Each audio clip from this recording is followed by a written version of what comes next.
Bonjour à tous, je m'appelle Nicolas Chaveroux, je suis moniteur premier degré FFE-SSM et aussi instructeur AIDA.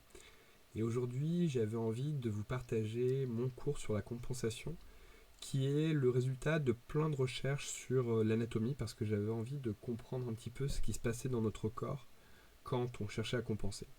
Donc c'est pas toujours facile en fait de trouver des informations qui sont corrélées et détaillées sur ces sujets-là, donc j'ai décidé de les compiler un petit peu dans ce document et de vous les partager. Donc ça veut dire qu'on va surtout parler d'anatomie de la compensation, on va aussi aborder toutes les méthodes de compensation qui existent et essayer de les définir pour que à la fin vous sachiez exactement ce que vous faites comme compensation. Est-ce que vous compensez en Frenzel, T-lock and charge, ou en BTV ou en Frenzel Fata. Bref, on va essayer de répondre, déjà de définir tous ces termes et de répondre à toutes les questions qui permettent de savoir comment est-ce que je compense. Ce cours, il s'adresse donc aux gens qui sont curieux de ce sujet-là, donc de l'anatomie de la compensation.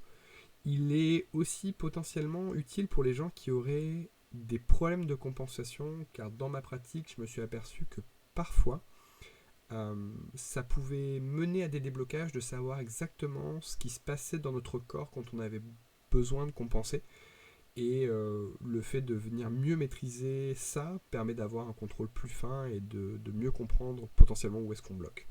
Et évidemment, ce cours est destiné aussi aux apnéistes un petit peu avancés qui préparaient des niveaux comme la CEL, l'expert, un AIDA 3 ou un AIDA 4, ou les niveaux d'encadrement, et qui ont envie d'avoir plus de connaissances en fait sur ces sujets-là. Donc avant qu'on saute sur le sujet de la compensation, on va juste faire un petit rappel de physique, ou peut-être pas un rappel si vous avez jamais entendu parler de ça. On a besoin de parler de compensation parce qu'il y a une loi qui s'exerce sur nous quand on vient s'immerger dans l'eau. Et donc cette loi, c'est la loi de Boyle-Mariotte. On l'appelle Boyle-Mariotte parce qu'elle a été découverte à quelques années d'intervalle par les deux physiciens, donc l'Irlandais qui est Robert Boyle, qui a découvert ça, donc c'était au XVIIe, c'était 1662, et ça a été découvert 14 ans plus tard par le physicien français Edmé Mariotte en 1676. Et bon, il n'y avait pas internet à l'époque, donc quand on découvrait quelque chose, ça mettait un petit peu plus de temps à se diffuser dans le monde. Donc on a donné le nom de ces deux physiciens à cette loi, et cette loi, elle nous dit que la pression fois le volume est égale à une constante. Alors ça c'est à température constante, on va mettre de côté un petit peu tous les points de détail, on va se concentrer vraiment sur la partie importante de cette équation, enfin de cette règle physique. Donc pression fois volume égale constante. Si on veut l'appliquer à un exemple, on peut voir le petit ballon, là, l'image avec le petit ballon sur le côté. Si vous avez jamais fait cette expérience, elle est intéressante à faire. Donc, ce que ça dit, c'est que si on prend donc un gaz et que on regarde sa pression et qu'on regarde son volume, si on multiplie les deux ensemble, ça donne une constante qui fait que à chaque fois qu'on va augmenter la pression, la constante sera toujours la même. Si je l'applique sur mon ballon, on a un ballon qui à la surface a un volume de 4 litres, donc il a une grosseur de 4 litres on va dire, et il est à pression atmosphérique, donc c'est-à-dire qu'il est à l'air libre, et la pression atmosphérique, enfin la pression en général, on mesure ça en bar BAR, et donc là, dans notre vie de tous les jours, quand on est à l'air libre, on a les 10 000 mètres d'atmosphère qui s'exercent sur nous, et on va euh, euh, considérer que ces 10 000 mètres d'atmosphère, ça représente un bar. Et à chaque fois qu'on va s'immerger, tous les 10 mètres, cette pression atmosphérique va venir s'additionner avec la pression du milieu, avec la pression de l'eau, et tous les 10 mètres, on va recevoir, on va ressentir, on va avoir sur nous appliqué un bar supplémentaire, un bar tous les 10 mètres. Donc mon ballon, qui fait 4 litres à la surface, si je prends la pression courante c'est 1 bar, le volume c'est 4 litres, donc 1 fois 4, ça fait 4. Ce qui veut dire que si je fais varier la pression, si j'immerge ce ballon à 10 mètres, et si vous n'avez jamais fait l'expérience, si vous immergez ce ballon à 10 mètres, vous allez voir que ce ballon il va diminuer de taille fois 2.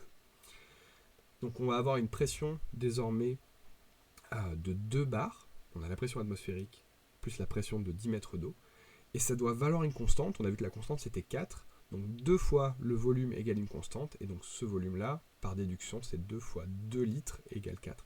Donc notre ballon, si on l'immerge à 10 mètres, il ne fait plus que 2 litres. Donc pourquoi est-ce que ça s'applique sur nous, apnéistes? Ça s'applique sur nous parce que dans notre corps, on a des cavités naturelles qui stockent des gaz, et ces gaz-là vont être exposés à la pression. Et comme ils vont être exposés à la pression, ça va avoir des effets sur nous, et en particulier sur notre oreille moyenne, qui va subir cette pression-là et pour laquelle il faudra qu'on compense. Donc justement, parlons-en des cavités.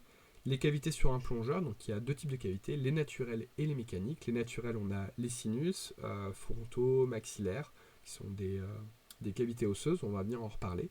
On a notre oreille moyenne, pareil, on va rentrer dans l'anatomie de tout ça, mais derrière notre tympan et en accès avec notre fosse nasale, quelque part, il y a un petit espace qui contient de l'air, donc du gaz, qui nous permet d'avoir de l'audition et d'entendre ce qui se passe autour de nous. Donc il y a un milieu aérien quelque part qui est coincé derrière notre oreille. Il y a les dents si on a des caries, les poumons évidemment, puisqu'on prend de l'air avant de partir, les intestins s'il y a de l'air qui s'est accumulé dedans. Et il y a aussi des cavités mécaniques. Quand on est un plongeur, si on a un masque, on a de l'air qui est stocké entre notre masque et nos yeux. Et donc cette cavité-là aussi est exposée à la pression et donc son volume va diminuer quand on va descendre.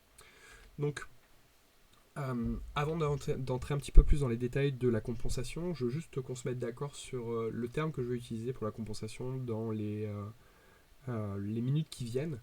J'ai repris cette définition de Andrea Zuccari qui était quelqu'un de très avancé sur les sujets de compensation, et c'est vrai que ce cours est très influencé par l'ensemble des vidéos qui sont mises à disposition.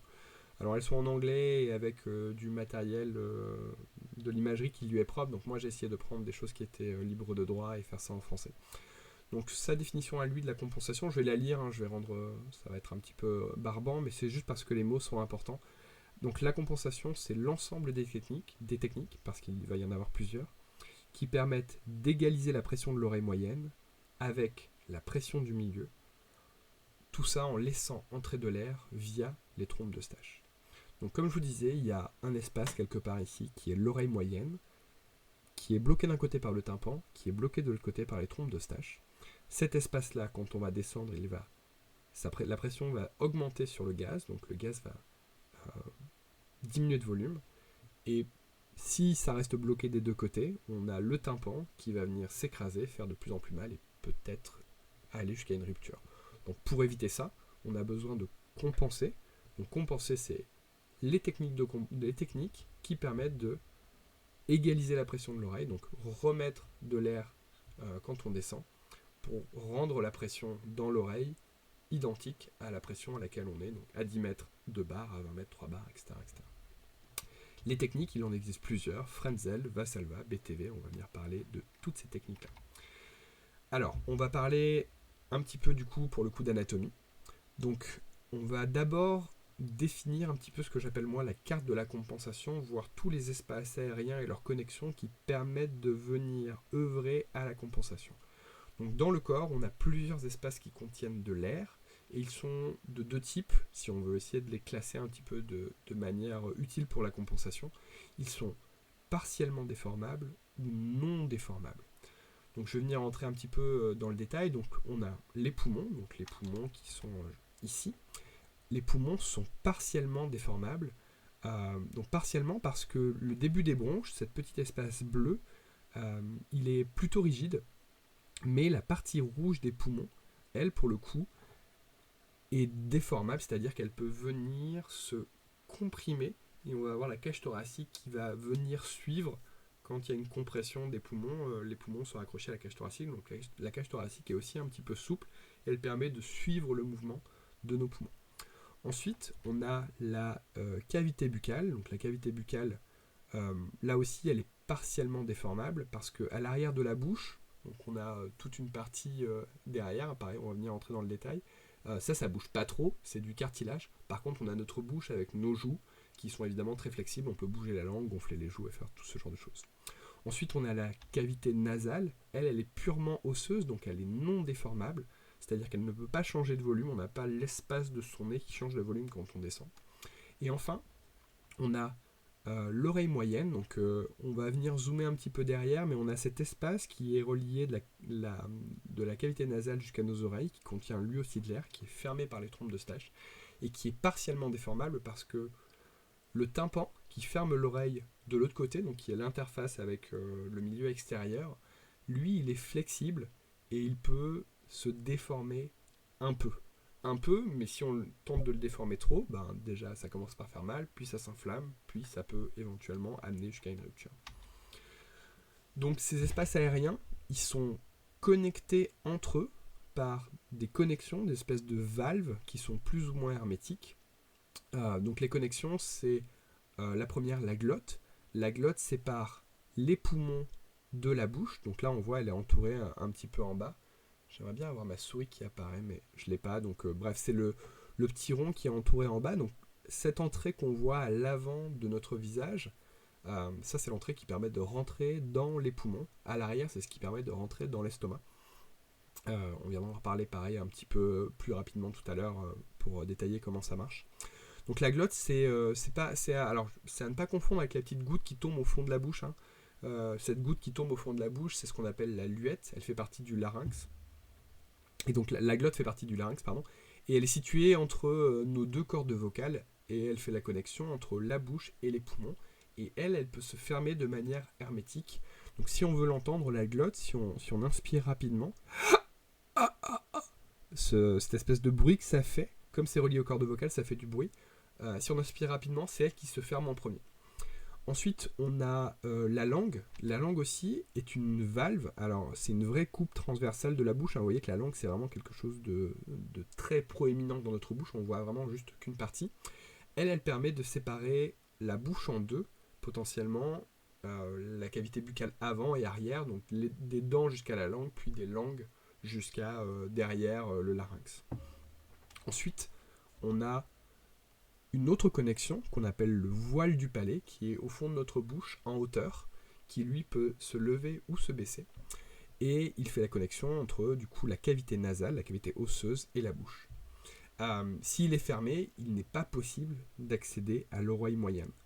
Et on va reparler de ça aussi, et on va voir pourquoi est-ce que c'est important d'avoir un contrôle de son voile du palais. Alors si vous compensez que ça se passe très bien, ben c'est super, mais si vous avez des problèmes de compensation, il se peut très bien que un de vos problèmes, ce soit que votre voile du palais n'est pas, comme la majorité des apnéistes, ouvert à partir du moment où vous compensez.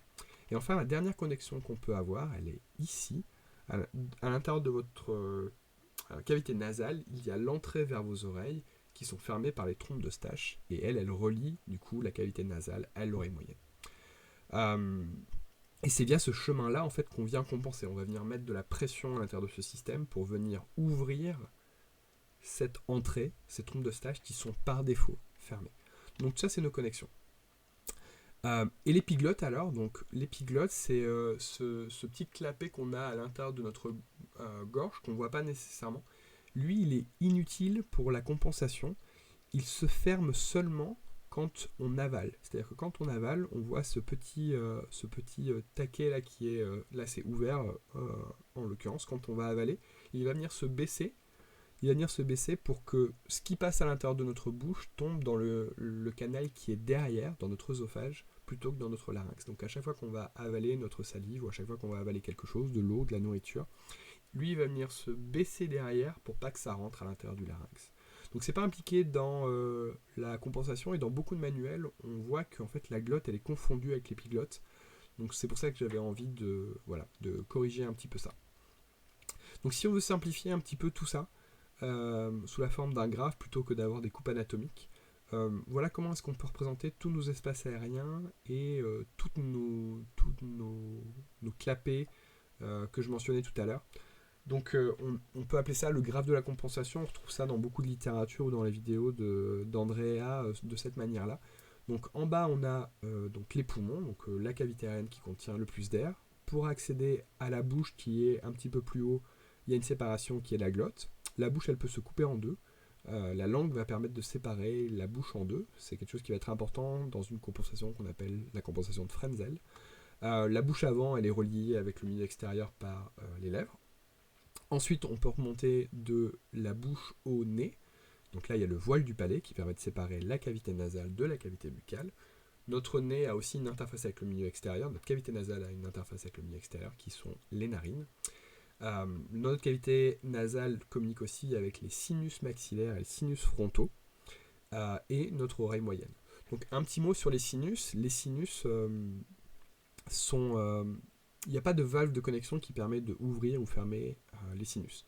Les sinus, c'est juste une connexion qu'il y a dans des cavités qu'il y a dans les os et qui sont reliées à notre fosse nasale. Donc parfois, si on a du mucus qui recouvre un petit peu notre fosse nasale, il se peut très bien que ça bouche l'entrée, ou la sortie d'ailleurs, enfin c'est la même chose, l'entrée et la sortie d'un sinus, c'est des toutes petites cavités nasales, donc on a des tout petits conduits pour y rentrer.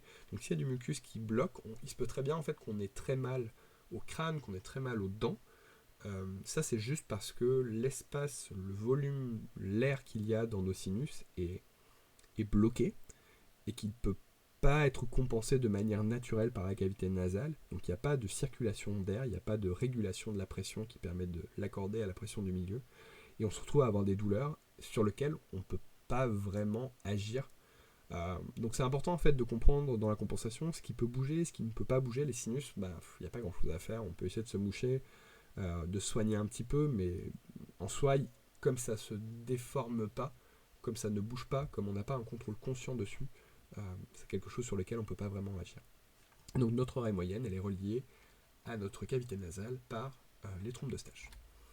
Ok, un petit zoom sur les trompes d'Eustache. Donc les trompes d'Eustache, pour rappel, c'est une connexion qu'il y a entre la cavité nasale et l'oreille moyenne. Ça mesure 3 cm et demi à peu près, et c'est fait en fait de 2 cônes qui sont assez allongés, qui se referment en fait au milieu, et qui sont donc ces 2 cônes qui sont connectés, donc pas tout à fait alignés. En plus, il y a un petit angle entre, et c'est fermé au milieu, et donc tout ça, c'est ce qu'on appelle les trompes d'Eustache.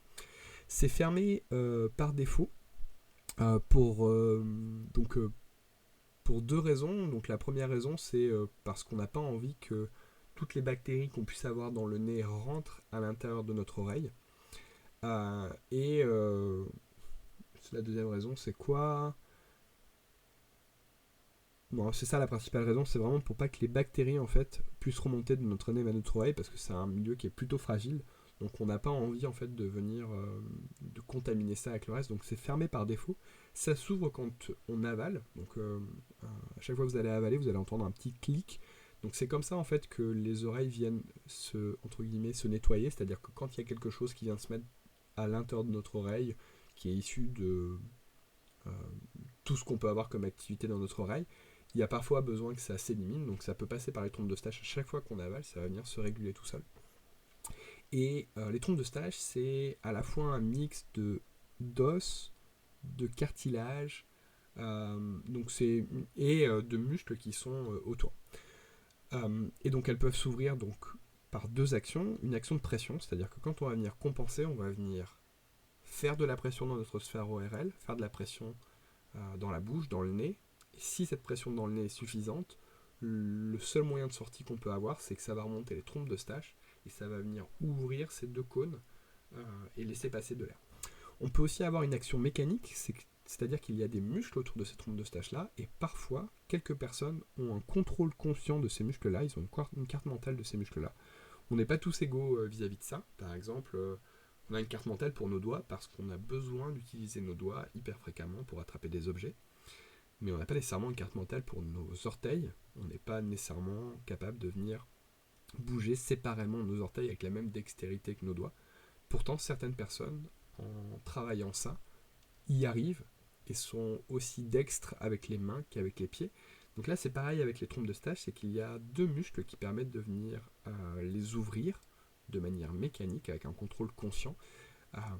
Et ça se fait en ayant développé, alors de manière infortunée ou chanceuse ou avec beaucoup de travail, le contrôle conscient de ces muscles-là. Et ça peut aussi s'ouvrir avec un mix des deux, c'est-à-dire les muscles peuvent venir aussi aider un petit peu. On n'est pas obligé d'avoir un contrôle parfait de ces muscles-là, on peut avoir un contrôle partiel qui permet d'aider un petit peu à ouvrir si on fait aussi une action de pression. Donc ça, c'était les trompes d'Eustache. Et on va venir voir un petit peu. Hop, on voit que donc du coup les muscles viennent se connecter des 2 côtés. Et ces muscles-là en fait s'appellent les muscles péristaphylins. Donc hop, on voit que il y a une petite fibre qui se raccroche à notre mâchoire. On va venir voir une autre coupe qui sera un petit peu plus claire, qui sont reliées aux trompes d'Eustache et qui vont permettre de les ouvrir si on a besoin.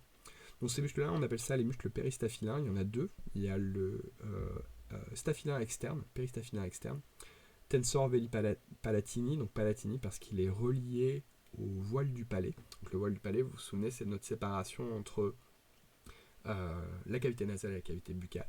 Donc ils sont derrière, ils sont sous l'os, on ne peut pas les toucher, ils sont vraiment dessous. Et donc il agit, lui, sur la couche profonde de la trompe d'Eustache en abaissant le plancher. Donc il y en a un qui vient tirer par le bas. Et il y a le péristaphylin interne qui, lui, est le muscle élévateur du voile du palais. Il s'insère, si on veut rentrer un peu dans les détails, il s'insère sur la plaque médiane du cartilage tubaire.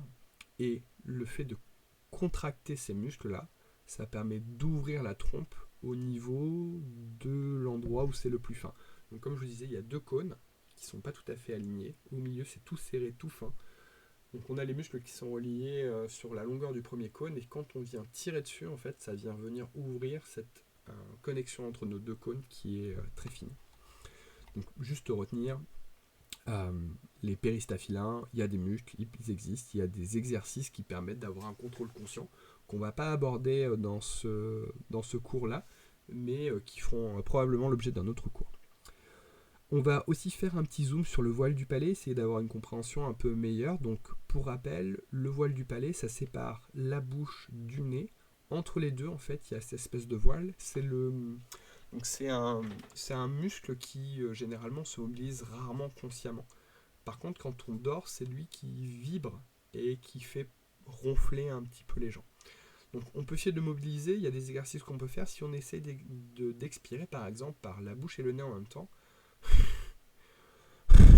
Vous entendez ce petit r?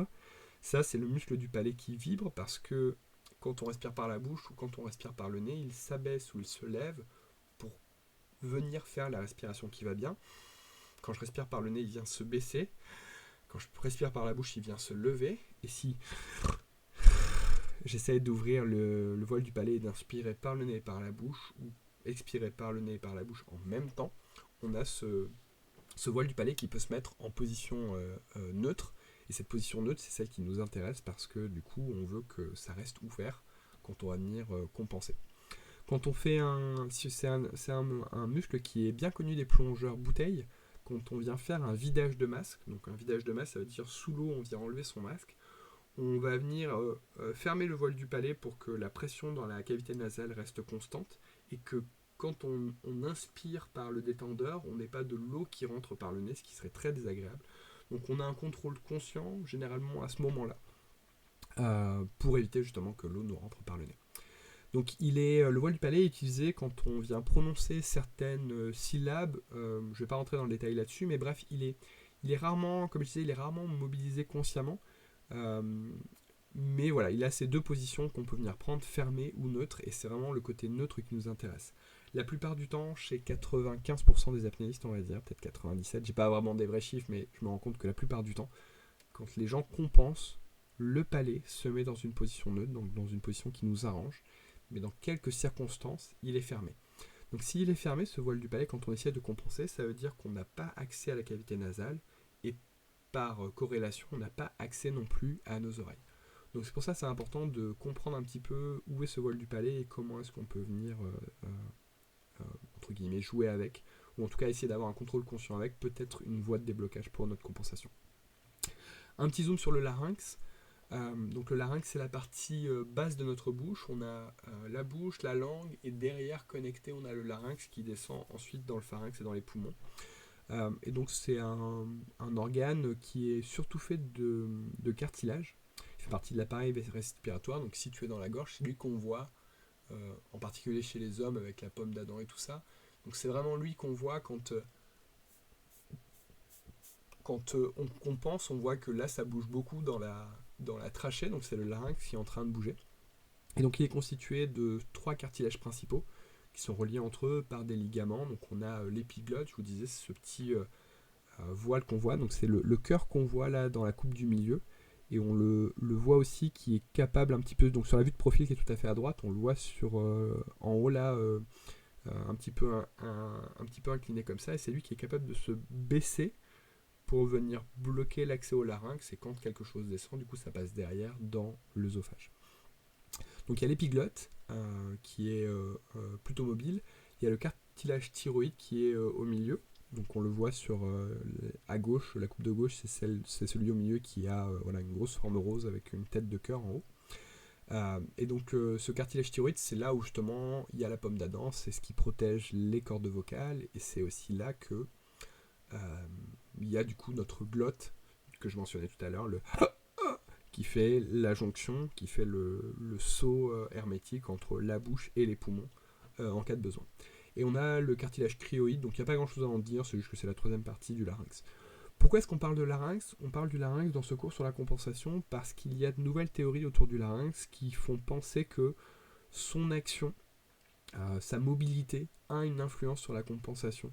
Jusque-là, on pensait que la compensation se faisait surtout dans la bouche, enfin les compensations de type Frenzel, on va en reparler, se faisait surtout dans la bouche, et là on se rend compte que potentiellement mobiliser son larynx permet d'avoir une compensation un peu plus souple, et il ferait partie un petit peu de l'appareil de mise en pression quand on compense en Frenzel.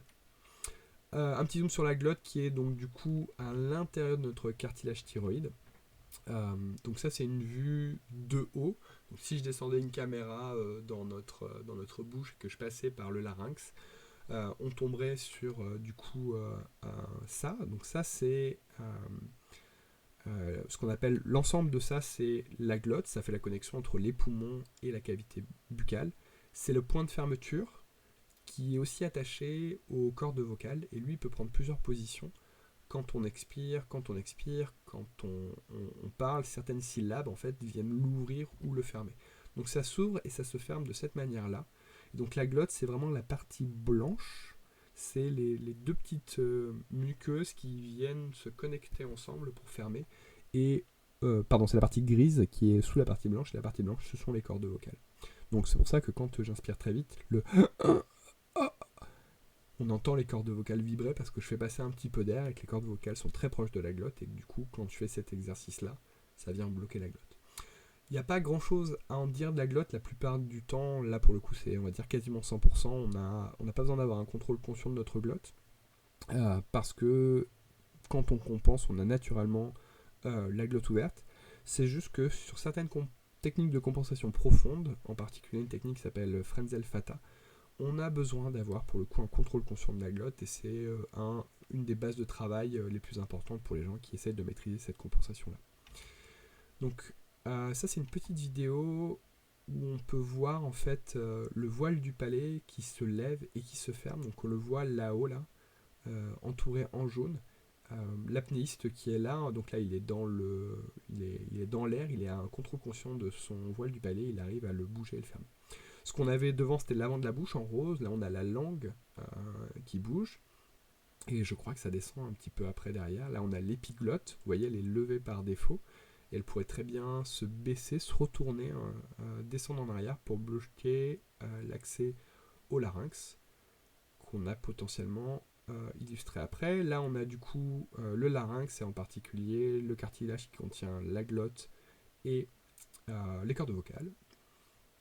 Et voilà, tout ça, ça compose le larynx. Et derrière, on a l'œsophage. L'œsophage, par défaut, il est compressé, fermé. Donc là, on ne le voit pas, mais si on avalait notre salive, en fait, on verrait l'œsophage derrière. Donc voilà, il y a tout un tas d'exos. Donc là, on peut voir, par exemple, nose in, mouth out. Donc là, il inspire par le nez. Donc le voile du palais se descend. Et puis, il expire par la bouche et on voit le voile du palais qui remonte. Et donc quand le voile du palais remonte, en fait, l'accès du coup à la cavité nasale est inaccessible.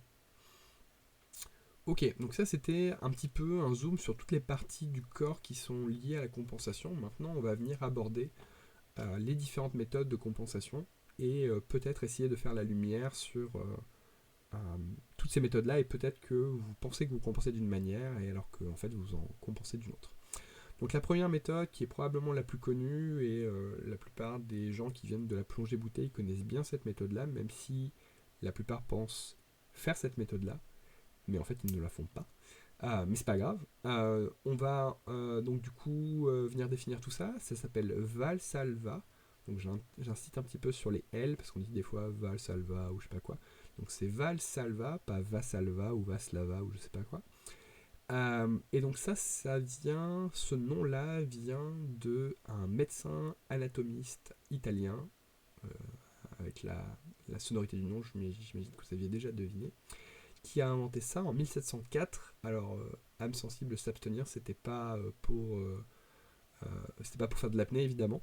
C'était initialement développé pour être utilisé pour évacuer le pus que certains patients avaient dans les tympans. Donc quand ils avaient des otites, on n'avait pas les antibiotiques à l'époque, donc ça s'infectait. Et donc ce qu'on faisait, ce qu'ils faisaient eux, c'est qu'ils perçaient les tympans et ils demandaient du coup à la personne de mettre en pression leurs oreilles pour que le pus puisse sortir par les tympans. Donc c'est pas très ragoûtant. Donc cette méthode-là, si on veut prendre l'essence du truc et on va venir la rapporter sur notre graphe de compensation juste après, ça consiste à mettre en pression nos poumons. Donc ça veut dire qu'on va venir utiliser nos poumons, qui sont une grosse cavité aérienne, qui contiennent plusieurs litres. On va venir mettre ça en pression avec des muscles qui sont des muscles qui demandent beaucoup de sollicitations, donc les muscles abdominaux et le diaphragme. On va venir en mettre en pression tout ça pour que ça remonte dans le larynx, ça remonte dans la bouche, ça remonte dans le nez, ça nous ouvre les trompes d'Eustache. Donc j'espère que intuitivement, la manière dont je vous raconte ça, j'espère que vous vous rendez compte que c'est beaucoup d'efforts pour très peu de nécessité. On va venir utiliser des gros muscles et des gros espaces pour compenser des tout petits espaces. Donc c'est une méthode de compensation qu'on va estimer un peu violente parce que outre le fait qu'elle déplace beaucoup de muscles, elle déplace aussi beaucoup d'air et potentiellement dans nos tympans on a vraiment que très peu de besoin, très peu d'espace, c'est moins d'un centimètre cube chaque espace aérien qu'il y a dans notre oreille moyenne. Donc on va venir faire bouger des gros espaces d'air pour compenser seulement 1 centimètre cube par oreille. Donc violente dans le sens où ça va venir solliciter vraiment beaucoup de choses et c'est pas très propice à la relaxation, c'est évidemment à bannir au plus tôt et c'est accessoirement utilisable qu'à une profondeur entre guillemets limitée, on va dire 20 mètres, mais c'est des estimations, j'imagine qu'il y a toujours des gens qui pourront me contredire et me dire qu'on peut amener Valsalva plus bas en apnée, c'est probable, mais c'est juste pour vous donner un petit peu une idée de... En tout cas, on ne l'emmène pas très loin parce que nos poumons, comme le reste de nos cavités aériennes, vont aussi diminuer de volume et à un moment, en fait, on ne pourra plus les solliciter quand ils seront tellement comprimés, petits. On ne pourra pas venir exercer une pression pour que ça remonte sur tout l'arbre de compensation et que ça puisse faire quelque chose d'efficace. Dans tous les cas, c'est à bannir au plus tôt, c'est quelque chose qu'on va venir enseigner malgré tout aux débutants parce que ça a un côté très intuitif, mais pas nécessairement efficace et peut-être un peu parfois dangereux en profondeur. Donc la méthode de compensation Valsalva, elle va venir, donc on va avoir besoin de boucher le nez et contracter les abdos, souffler par le nez pour compenser. Donc si j'applique ça sur mon graphe de la compensation, ça va venir se matérialiser comme ça. Donc quand j'ai matérialisé du rouge, ça veut dire qu'on va venir boucher quelque part. Donc boucher la langue ou boucher les lèvres, là pour le coup les deux sont possibles, mais généralement on ne se rend pas très bien compte, mais on fait un saut hermétique avec notre langue. Et les parties en vert sont les parties qu'on va venir mettre sous pression. Donc on voit qu'il y a besoin de boucher les narines, fermer la bouche, boucher la langue, et souffler en mobilisant ses abdominaux, en mobilisant son diaphragme pour venir compenser. Donc vous pouvez l'essayer, alors faites-le doucement, bouchez-vous les narines à moitié, mais ça fait quelque chose comme ça. Donc là je l'ai fait volontairement fort. Si la caméra était tournée vers mes abdos, on verrait aussi accessoirement que j'ai mobilisé toute ma cage thoracique pour compenser. Donc on met en pression ses poumons, on ferme la bouche avec la langue dans une position, peu importe. On ferme les narines, parce que si on ne fermait pas les narines, l'air sortirait par le nez et on ne pourrait pas mettre en pression le reste. Donc on bouche le nez, et par voie mécanique, cette pression elle va venir remonter dans la bouche, elle va venir remonter dans le nez, et elle va venir remonter jusqu'aux trompes d'Eustache, et quand la pression est suffisante sur les trompes d'Eustache vont s'ouvrir, et l'oreille moyenne va venir naturellement se compenser avec la pression du milieu. Donc ça c'était la première méthode, Valsalva. La deuxième méthode, qui est celle vers laquelle les gens, quand ils commencent à faire Valsalva, donc ils font Valsalva au début, et naturellement, en fait, il y a des petites choses qui se mettent en place, il y a de l'optimisation qui se met en place dans votre corps, qui fait que vous basculez vers cette méthode de compensation-là, qui s'appelle la méthode de Frenzel. La méthode de Frenzel, c'est la même chose de manière extérieure, c'est-à-dire qu'on a aussi besoin de se boucher le nez, sauf qu'au lieu de mettre en pression les poumons, on va mettre en pression notre bouche. Donc là, au lieu de mettre en pression des gros muscles avec des gros espaces aériens, on va mettre en pression des petits muscles avec des petits espaces aériens, et on va considérer que c'est une méthode de compensation qui est plus douce parce que on a un contrôle sur ce qu'on envoie, on a un contrôle sur les muscles et les espaces aériens qu'on déplace, et on envoie moins d'air, et du coup on peut mieux contrôler ce qui se passe. Ça a été développé par un pilote, un commandant de la Luftwaffe allemande. Donc Luftwaffe, c'était euh, l'armée militaire aérienne allemande dans les années 40. Donc Hermann Frenzel, il était commandant de la Luftwaffe et il a développé ça pour les pilotes allemands, donc les pilotes de chasseurs allemands, parce que eux aussi en fait sont exposés à des variations de pression. Donc eux ils montent dans l'atmosphère, ils descendent dans l'atmosphère, donc ils sont pas toujours à zéro comme nous. Donc on a vu qu'il y avait la pression de 1 bar dans l'atmosphère quand on était à la surface, mais évidemment plus on monte et plus du coup la pression diminue, et quand on redescend la pression réaugmente. Donc ils avaient besoin d'avoir des méthodes, eux, pour venir compenser, adapter leurs oreilles pour pas se faire mal. Et donc vous me direz, bah ouais, mais je pense pas que les pilotes de la Luftwaffe ils se bouchaient le nez. Donc en fait dans les masques des pilotes, on peut en voir dans certains musées, on m'a donné cette information-là. On peut en voir dans certains musées, en fait, il y avait des pince-nez qui étaient intégrés dans les masques. Donc, ils venaient caler sur leur nez pour venir pincer leur nez. Ce qui faisait qu'ils n'avaient pas besoin d'utiliser leurs doigts, ils avaient juste à mettre en pression leur bouche pour compenser leurs oreilles. Donc, cette méthode-là, elle est vraiment super, mais elle nécessite un bon contrôle de la glotte et du voile du palais. Parce que, en l'occurrence, quand on compense avec cette méthode-là, si on veut que la pression remonte, qu'elle ne descende pas dans les poumons et qu'elle remonte bien dans la cavité nasale, il faut que la glotte soit fermée et que le voile du palais soit ouvert. On va venir en parler juste après dans le graphe. On peut utiliser cette méthode-là jusqu'à, alors j'ai écrit 35 mètres en N-charge, on va venir parler un petit peu de ce qu'est la N-charge, et 80 mètres en reverse pack, donc en apnée. Encore une fois, en bouteille, hein, on n'a pas ces limitations de profondeur puisqu'on n'a pas de limitation sur l'air qu'il y a dans nos poumons. 80 mètres, là encore, c'est une estimation, on va dire. On pourra toujours arguer sur le fait que, a priori, Mayol utilise cette méthode-là et descendait à 100 mètres avec cette méthode-là, puisque les méthodes plus avancées de compensation ont été mises au point il y a 20 ans, quoi. Donc, dans tous les cas, c'est la méthode qu'on va recommander, nous, aux élèves, passer un certain moment. Une fois que le Valsalva est bien compris, on va essayer de les faire bouger vers Frenzel s'ils ne le font pas naturellement, mais la plupart du temps, en fait, on le fait naturellement. Comment est-ce que moi je fais la distinction entre les deux? Un Frenzel, je vais voir en fait le larynx bouger. Donc si je vous fais un Frenzel, c'est de m'approcher de la caméra.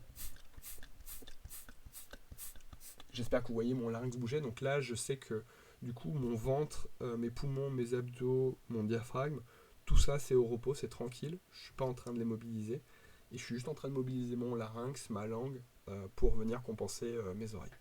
Donc si on applique ça sur mon graphe de la compensation, l'idée, c'est de venir augmenter la pression dans la bouche, avec la glotte fermée, la langue fermée, le nez bouché. Et donc cette pression, elle va venir remonter. Donc ça veut dire que, mais c'est quelque chose qui est fait naturellement, hein, si ça marche chez vous, c'est que vous faites naturellement la fermeture de la glotte. Donc on fait pression dans la bouche avec la langue et le pharynx, c'est-à-dire qu'on va venir bouger la langue, la faire reculer ou la faire remonter. Pour faire un saut hermétique avec l'air qu'on a dans la bouche, on va venir bouger la langue, entre guillemets la gonfler, mais pour de vrai, s'il y a une action mécanique de la langue, il y a quelque chose qui bouge, il y a le larynx qui va venir bouger. Donc l'action combinée de la langue qui pousse d'un côté, le larynx qui pousse de l'autre sur cet espace aérien, ça va venir rajouter de la pression dans cet espace. Si le voile du palais est ouvert, ça va remonter le long de la cavité nasale. Si les narines sont bouchées, même chose que tout à l'heure, ça va compenser les sinus qui sont reliés à la cavité nasale, mais ça va surtout faire une action de pression sur les trompes d'Eustache. Et si l'action de pression est suffisante, les trompes d'Eustache vont venir s'ouvrir. Donc, il y a plusieurs modes de Frenzel, c'est-à-dire que Frenzel, c'est un espèce d'agrégat de compensation, parce que cette action de pression que je vous ai mentionné, donc ce qu'on voit en vert là sur buccal arrière, l'arrière de la bouche, cette action de pression, on peut la faire de plusieurs manières différentes. Donc plusieurs manières différentes, on va appeler ça des locks, donc locks pour faire des fermetures, des espèces de sauts hermétiques. Pour de vrai, il y en a un peu plus, là j'en montre que 3, mais pour de vrai, il y en a peut-être 4, 5, et on en trouve encore assez souvent. Donc le but du jeu de ces chambres de pression, c'est de créer une espèce de chambre étanche dans la bouche, avec la langue, pour que quand la langue bouge et le pharynx, et le larynx bouge, la pression augmente et remonte du coup vers nos oreilles. Donc je vais essayer d'illustrer les plusieurs techniques qu'on a. Peut-être que... Alors, on n'est pas assigné à une seule technique. Moi, je me rends compte que selon les situations, selon les profondeurs, je compense, j'utilise des chambres de pression, donc des locks différents en fonction de ce que j'ai besoin. La plupart du temps, en fait, je fais pas attention à ce que je fais, et quand j'ai un contrôle conscient, je me rends compte que ça peut changer d'une plongée sur l'autre. Donc on a le premier qui s'appelle le T-lock. T comme... parce que l'action qu'on va venir faire, c'est comme si on prononçait la lettre T. Donc on voit que si je prononce la lettre T, j'ai le haut de ma langue qui vient se poser sur le haut de mes dents, en fait, sur la partie haute, enfin sur ma mâchoire du haut, derrière mes dents en haut. Donc un T, on voit que la langue, en fait, elle vient de se mettre là-haut. Donc le T-lock, ça veut dire qu'on va venir compenser en mettant sa langue derrière les dents, et c'est toute la longueur de la langue, donc on voit avec la flèche, c'est la longueur de la langue qui va venir se rapprocher du palais, qui va venir mettre l'air sous pression, et qui va permettre de compenser les oreilles derrière. Donc si je compense en faisant un T-lock, ça fait... Ah, je le fais pas bien, pardon.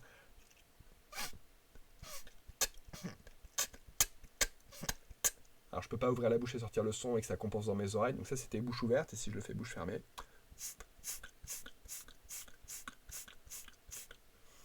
Donc c'est pas très esthétique, mais c'est juste pour vous donner une idée. Donc vous pouvez vous entraîner chez vous à essayer de faire déjà le T sans vous boucher le nez, et puis en se bouchant le nez. Donc, et si on essaie d'avoir un contrôle conscient de sa langue, on voit bien que c'est l'arrière de la langue, pardon, c'est l'avant de la langue qui vient coller sur les dents de devant et qui vient remonter, mettre sous pression l'air qu'il y a derrière, qui remonte dans le nez et qui passe après dans les trompes d'Eustache. Ensuite, on a le K-lock. Le K-lock, pareil, c'est comme quand on dit la lettre K. Donc K, on a le milieu de la langue qui remonte vers le haut du palais. Et c'est l'arrière de la langue qui bouge en fait pour faire pression. Donc ça c'est bouche ouverte, et si je compense,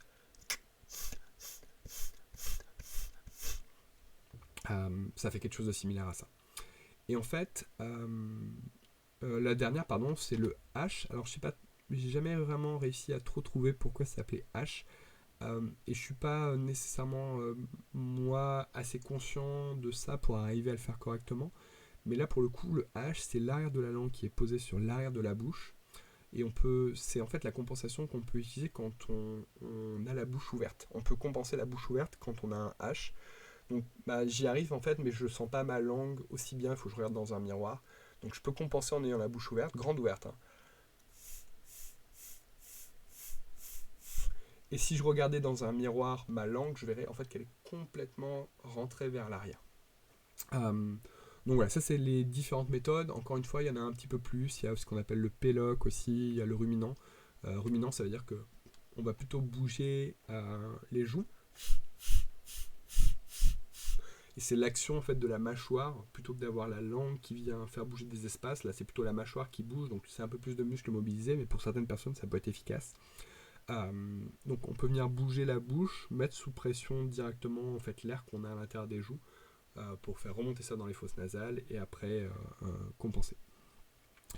Je vous disais aussi, donc il y a des nouvelles théories qui disent que le larynx en fait peut avoir aussi une action là-dedans, parce que pour toutes ces méthodes de compensation, on se rend compte que comme la langue est attachée au larynx, quand elle bouge, en fait, ça fait aussi bouger le larynx. Donc c'est peut-être pas que l'action de la langue qui permet de faire cette pression-là, c'est peut-être aussi l'action combinée en fait du larynx et de la langue.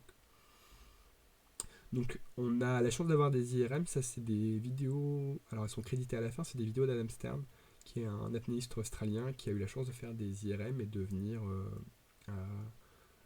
faire différentes méthodes de compensation pour qu'on voit exactement ce qui se passe. Donc là, ce qu'on peut voir déjà, c'est que le voile du palais est ouvert. Donc vous vous souvenez, c'est la grosse partie qu'il y a en haut de la bouche qui permet de séparer le nez et la bouche. Donc là, on voit qu'il est en position neutre, en position ouverte. On voit que sa langue, la pointe de sa langue est collée à l'arrière de ses dents. Et on voit l'action de la langue et du larynx qui remonte.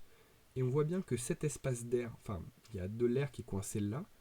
Cet air-là se retrouve mis sous pression. Et c'est comme ça, en fait, que ça remonte vers les trompes d'Eustache. Donc ça, c'est le T. Ensuite, on a le K. le cas, le milieu de la langue qui est posé sur le milieu de la bouche, encore avec le voile du palais ouvert, et probablement la glotte fermée. Là, on ne peut pas voir la glotte parce que la glotte, elle se verrait que de haut. Donc, sur une vue transversale comme ça, on coupe du larynx, on ne peut pas la voir, mais elle est probablement fermée. Donc, ça, c'est un cas. Et ça, c'est un H avec du coup la langue qui vient se coller à l'arrière du voile du palais. Et c'est elle qui permet de. Là, on voit qu'il tire la langue, il a la bouche ouverte. Et c'est elle qui permet de compenser bouche ouverte. Donc là, Adam, à un moment, il ouvre la bouche, il tire la langue, et on voit en fait que là, pour le coup, c'est vraiment le larynx plus que la langue qui fait une action de pression. Et c'est cette méthode de compensation qui permet de compenser la bouche ouverte. Donc si vous arrivez à compenser la bouche ouverte, ça veut dire que vous êtes capable de faire un H Frenzel. Donc là, l'exercice qui est intéressant, c'est d'essayer de faire une compensation, on va dire, un peu naturelle, et de voir en fait comment est placée votre langue à ce moment-là. Donc moi, en l'occurrence, donc je ne fais pas un Valsalva, puisque mon diaphragme et mes muscles abdominaux ne sont pas en train de bouger. J'ai mon larynx, c'est juste ma langue qui bouge, et ma langue, le pointe de ma langue est posée à l'arrière de mes dents du haut. Donc je suis en train de faire un Frenzel T-lock. Après, c'est quelque chose dont moi j'étais au courant, c'est ce que je fais intuitivement, on va dire à faible profondeur. Et je sais que quand j'arrive sur des profondeurs un petit peu plus importantes, en fait, je passe en K. Mais intuitivement, voilà, je fais des T-lock. T-lock Frenzel. Donc ça, c'est ma méthode de compensation. Et donc il avait aussi fait un P-Frenzel, donc j'ai mis la vidéo, mais ça fait longtemps que je ne l'ai pas regardé, donc je ne suis pas tout à fait capable de savoir exactement ce que c'est. Ah mais si, c'est la méthode du ruminant. Ça c'est les bouches, pardon.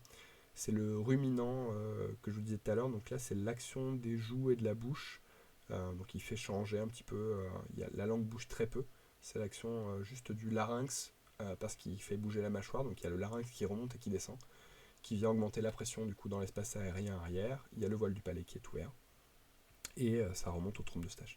On voit une petite frame avec Adam Stern. Ces vidéos-là sont dispo sur YouTube, elles sont en anglais et il montre toutes les IRM complètes si vous êtes curieux de voir à quoi ça ressemble. Ok, alors, quand on est en Frenzel, en fait, identifier la méthode de Frenzel, c'est une première chose. La deuxième chose, c'est identifier la méthode de charge de la bouche. Donc ça, c'est un petit peu plus avancé en termes de notion de compensation. Mais si on revient sur mon graphe que j'avais tout à l'heure, je vous disais tout à l'heure, hop, on met sous pression la cavité buccale arrière. Ok, bah ça c'est super. Donc on est à 0 mètre à la surface, on fait notre précompensation, donc on a de l'air dans la bouche déjà par défaut, donc ça c'est cool. On fait une compensation, puis on descend à 1 mètre, 2 mètres, et puis on refait une compensation, et puis à 3, 4, on fait une compensation. Mais il y a un moment en fait où cet air-là qu'on a dans la bouche, qui se retrouve lui aussi mis sous pression, on l'envoie petit à petit dans les trompes d'Eustache, on l'envoie petit à petit dans notre masque, puisque accessoirement notre masque prend de l'air qui est aussi dans notre bouche, parce qu'il prend l'air qui est dans le nez, et le nez est relié par le voile du palais avec la bouche. Donc il y a un moment en fait où cet air, entre guillemets, il disparaît, et il y a besoin de faire remonter de l'air, donc remonter de l'air des poumons, nécessairement, puisque c'est le seul endroit où il nous reste de l'air. Là on voit bien dans le graphe, on a la glotte fermée, mais à un moment il faut bien faire circuler de l'air des poumons à la bouche, pour continuer à alimenter à la fois notre masque, qui prend quand même pas mal d'air, et nos oreilles, qui mine de rien, avec la pression, elles aussi vont demander de plus en plus d'air. Donc, il y a ce qu'on appelle, en plus des méthodes de compensation, de mise sous pression, des méthodes de charge. Comment est-ce qu'on vient recharger sa bouche en air depuis les poumons? Donc, c'est parfois une question qu'on n'a pas besoin de se poser, c'est une question qu'on se pose souvent quand on a besoin d'aller plus profond, généralement quand on arrive à 25, 30, 35. On devient conscient de ce problème-là, on essaye de compenser, et en fait, on n'a plus accès à de l'air parce que les poumons sont sous pression, parce que la bouche, il n'y a plus d'air dedans, le masque commence à appuyer, les oreilles commencent à appuyer, et quand on cherche à récupérer de l'air, à mettre de la pression dans la bouche, il n'y a pas assez d'air dans la bouche pour qu'on puisse mettre de la pression. Donc comment est-ce qu'on recherche cette bouche-là? Donc on a ce qu'on appelle des charges. Donc la charge la plus naturelle chez tout le monde, sans que vous vous posiez la question, c'est ce qu'on appelle une N-charge. N-charge parce que c'est comme si on prononçait la lettre N. N, N. Donc prononcer la lettre N, ça veut dire qu'en fait on vient coller sa langue sur le palais, et le N fait descendre la langue, et ça vient exercer un peu une pression. Donc si vous essayez de compenser plein de fois très vite avec un lock, Donc je vais passer un petit peu sur les exos qui sont écrits ici, mais si j'essaie de vous montrer un N-charge, je suis capable de compenser, je sais pas, 50 fois d'affilée, en faisant juste un petit mouvement avec ma langue pour faire remonter de l'air dans ma bouche. Donc ça fait...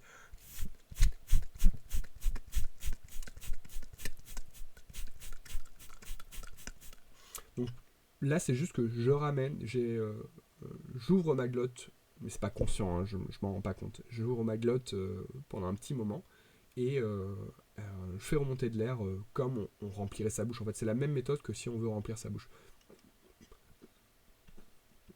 On a une petite action de la langue en fait qui permet de venir faire ça.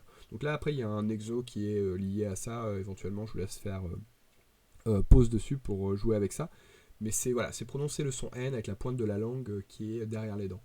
Et c'est aussi pour ça en fait que je pense que je fais un T-lock, c'est que à faible profondeur, on fait tous des N-charges. Je pense on est beaucoup à faire tous des T-lock de manière intuitive parce que on fait le N pour charger, le T pour compenser, le N pour charger, le T pour compenser. Et donc du coup, c'est un espèce de combinaison de mouvements qui vont bien ensemble. À noter qu'on ne fait pas nécessairement une charge pour une compensation. Pareil, je rentre un tout petit peu dans les détails. Il se peut très bien qu'une charge, charger sa bouche une fois, permette de faire 2, 3, 4 compensations. Et qu'il y ait besoin de recharger toutes les 4 compenses. Il y a ce qu'on appelle du Advanced Frenzel. Advanced Frenzel, le but du jeu, c'est d'avoir une pression constante dans le système, donc venir charger une fois. Venir charger plusieurs fois, mais ce une fois va servir à plusieurs compensations.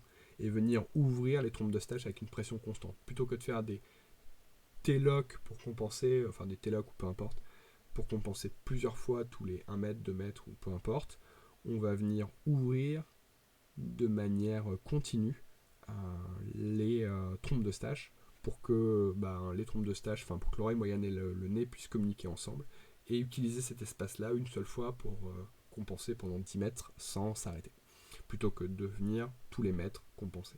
Donc ça a l'avantage d'être un peu plus doux, mais ça demande un peu de maîtrise sur ce qui se passe et surtout en fait de s'assurer qu'on arrive à bien charger sa bouche et fermer sa glotte de manière consciente pendant qu'on vient maintenir cette pression.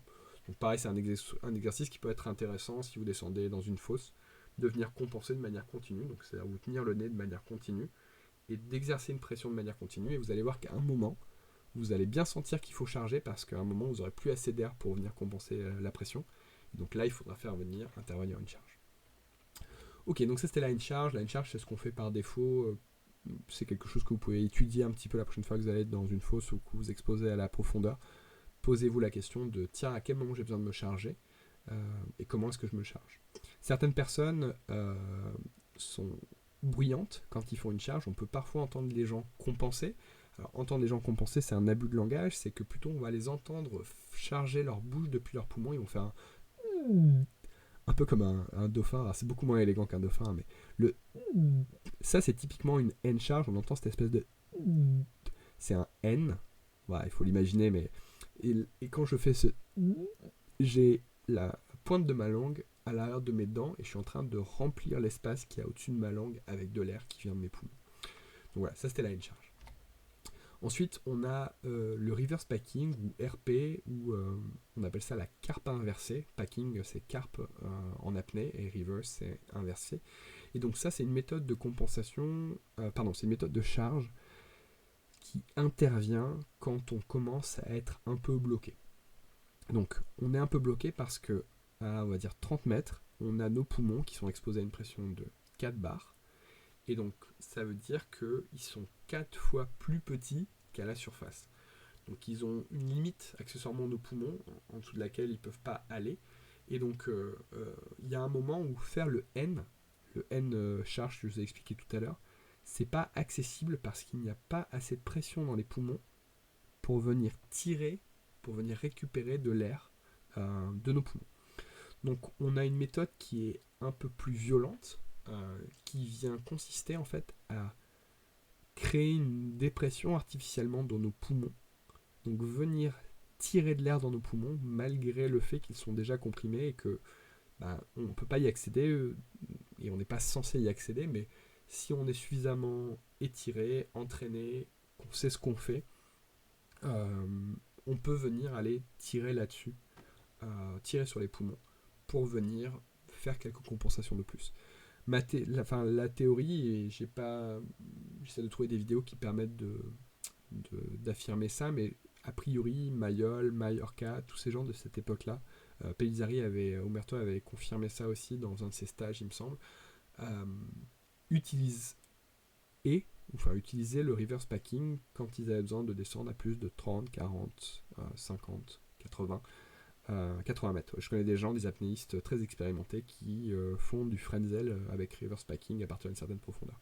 Donc si on veut s'entraîner à faire le reverse packing, alors pas s'entraîner, mais si on veut comprendre un petit peu ce à quoi ça correspond, donc il faut soit aller à 30 mètres, mais si on ne veut pas aller à 30 mètres, ce qui n'est pas quelque chose qui est accessible à tout le monde, on peut expirer tout ce qu'on a d'air dans nos poumons, donc vraiment expirer au maximum du maximum de ce qu'on peut à pression constante, à pression atmosphérique ambiante, et venir tirer sur ses joues, donc faire une dépression dans sa bouche avec ses joues et sa langue, pour venir gonfler ses joues, et en gonflant ses joues, en fait, on va venir tirer dans les poumons. Donc si je vous le fais à la vidéo, ça fait quelque chose comme ça.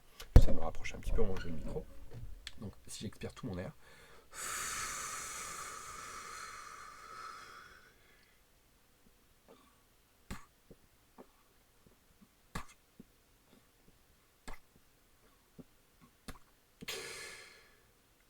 et vous voyez que quand je reprends ma respiration, on sent la dépression dans les poumons. C'est que quand je relâche ma glotte, donc parce que ce que je fais, c'est que je ferme la bouche, je tire avec mes joues et ma langue, je fais un tss, et en faisant ce tss, je viens remplir mes joues et je bloque ma glotte, parce que si je bloque pas ma glotte, comme mes poumons sont en dépression, il y a un problème de pression des milieux, et donc la pression va vouloir s'équilibrer entre les milieux, donc je suis obligé de volontairement fermer ma glotte pour pas que l'air reparte dans les poumons de là où je l'ai pris, pour pouvoir l'utiliser pour ma compensation. Et vous avez vu que du coup, quand j'ai ouvert la bouche et que j'ai relâché ma glotte, ça a fait un espèce d'appel d'air parce que mes poumons étaient en dépression et il y avait besoin qu'ils se rééquilibrent. Donc encore une fois, c'est quelque chose de, entre guillemets, assez dangereux à faire. On le fait seulement quand on maîtrise son sujet, parce que on accède en fait à un état de ses poumons qui n'est pas un état naturel, et si on tire trop dessus, on peut risquer des accidents très graves, qui sont des ruptures de la barrière, donc ce qu'on appelle des œdèmes pulmonaires d'immersion.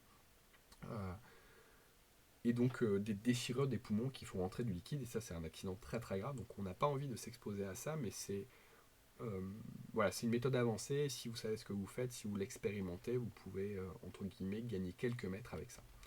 Moi c'est la méthode qui me permet, quand je suis à 30, d'arriver à 40, 45, 50, d'aller chercher un petit peu plus loin. Donc là on voit un reverse pack en fait, alors sur l'IRM c'est pas hyper voyant en fait, mais c'est juste il y a une action de la langue, on voit qu'il y a une espèce d'action de la langue qui vient creuser une dépression avec la glotte ouverte pour que l'air remonte à l'intérieur. Donc normalement maintenant, si vous faites du frenzel, vous êtes capable de dire si vous faites un frenzel TKH ou PLOC, donc pour ruminant,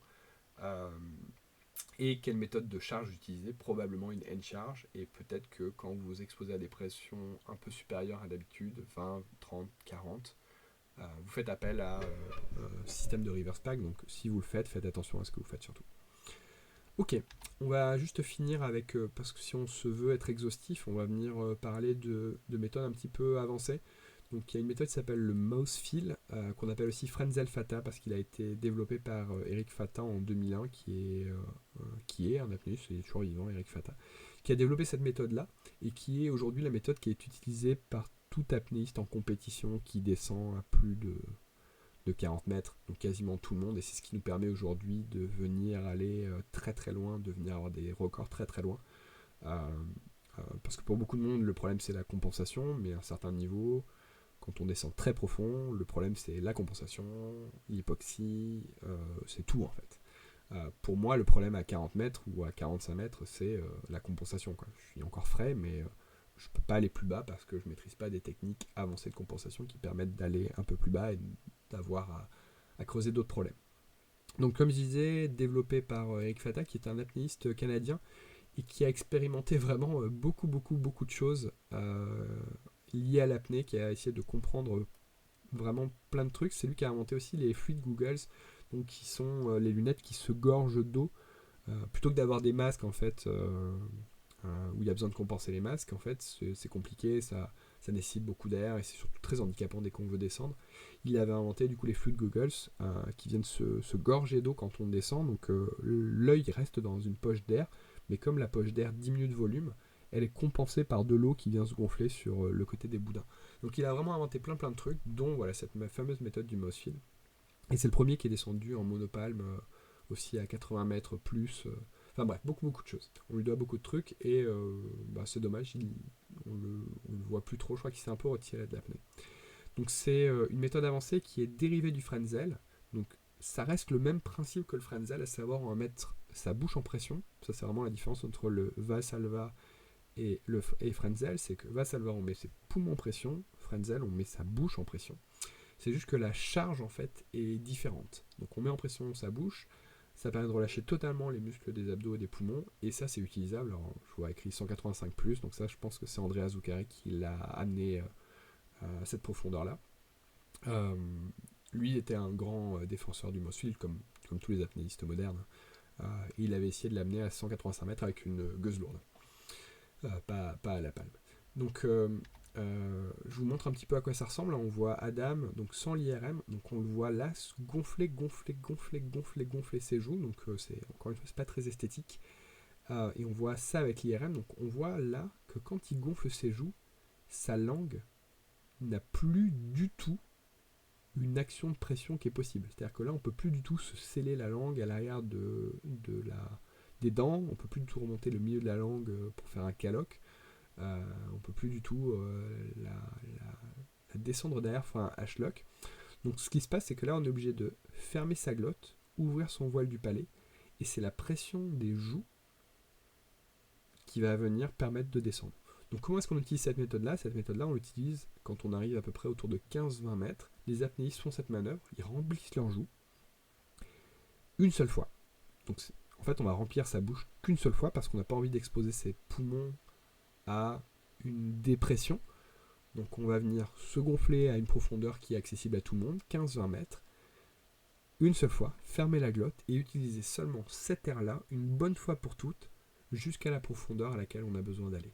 Donc tout d'abord, on va venir mettre de la pression avec les joues. Donc là, évidemment, il ne faut pas que la glotte s'ouvre parce que sinon l'air retombe dans les poumons. On appelle ça avaler son Mossfield. Il ne faut évidemment pas que les lèvres s'ouvrent parce que sinon l'air il va sortir par dehors. Et il faut évidemment que le nez soit fermé. Là, il a un pince-nez parce que sinon l'air sortirait par le nez puisque le voile du palais est ouvert et qu'il y a de la pression dans la bouche. Donc on va venir serrer les joues. Puis comme je vous disais, cet air, en fait, il va diminuer en volume parce qu'il y a la loi de la physique qui vient s'appliquer dessus. On va venir faire passer de l'air à l'intérieur de nos oreilles. Et à un moment, les joues, il y en aura beaucoup moins. Donc on va venir serrer les joues.